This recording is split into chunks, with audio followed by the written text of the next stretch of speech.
Napatawag ka, attorney. May balita ka na ba? Oo, Hector. Nakita ko na ang mga CCTV camera na inilagay mo sa bahay niyo nung nasa ibang bansa si Annabelle. Salamat naman. Ipinalagay ko yun dahil sa bantang natanggap ko. Sa babaeng iniwan ko. Ano bang nalaman mo? May mga kaibigan na dalawa ang mukha. Malalaman ninyo kung bakit sa naging karanasan ni Hector sa ating dunang sa kanyang panahon. Kung alam ko lang na mangyayari ito sa asawa ko, hindi na sana ako umalis, Briggs. O kaya, isinama ko na lang sana siya sa bakasyon ko kina Mami at Daddy sa Amerika. Masakit din sa akin ang pagkawala ni Hector, Annabelle. Mula pa nung college, magkaibigan na kami. Ngayon, pakiramdam ko, hindi lang kaibigan ang nawala sa akin, kundi isang kapatid.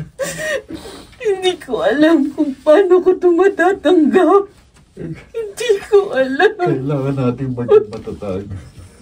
Para na rin sa kanyang ikatatahimik.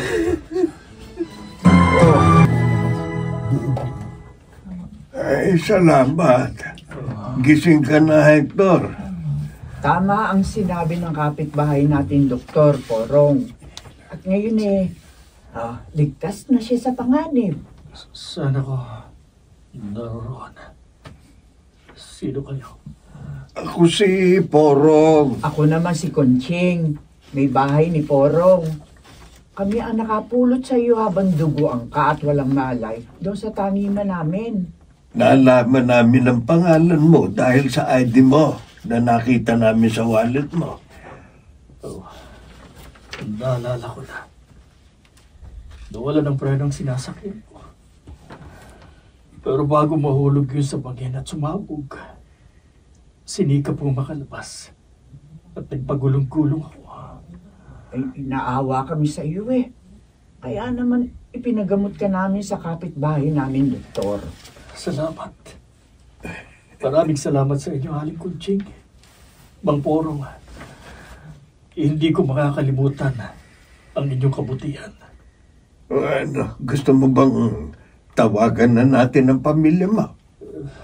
Nangihina po ako.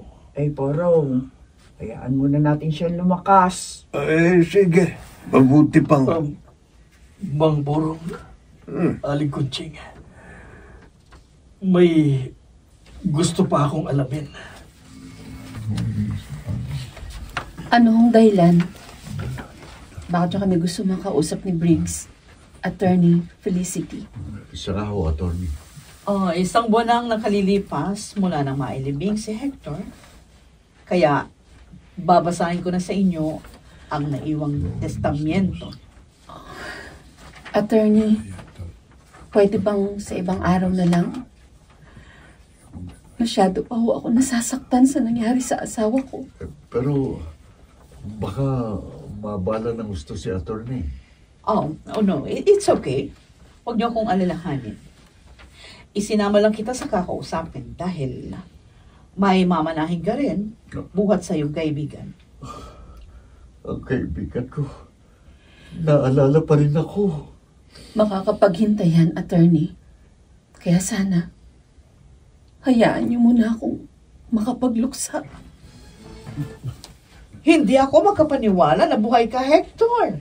At ka-video call ko ngayon.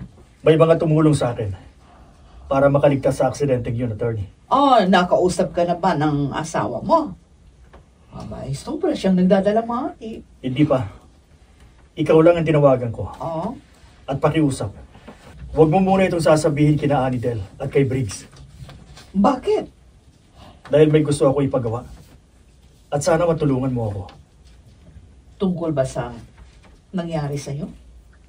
Naghihinala ka bang sinadya ang lahat? Oo. At gusto ko malaman kung sino ang gumawa nun sa akin. Mahal ka ng asawa mo, Hector. Tiyak nga, hindi siya yun. Baka si Briggs.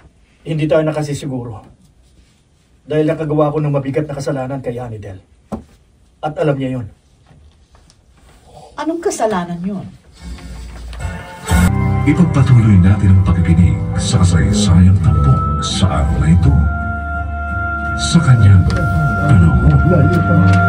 Natukso ako sa isang babae. Yun ang kasalanang nagawa ko sa aking asawa. Ay, Diyos ko. Ang bigat na pagkakasala nga yun. At sabi mo, alam yun ng asawa mo. Oo. Mabuti, hindi ka niya hiniwalayan. Iniwan ko yung babae. At humingi ako ng tawad kay Anidel. At pinatawad niya ako. Eh kung pinatawad ka, hindi siya ang may kagagawa na nangyari sa'yo.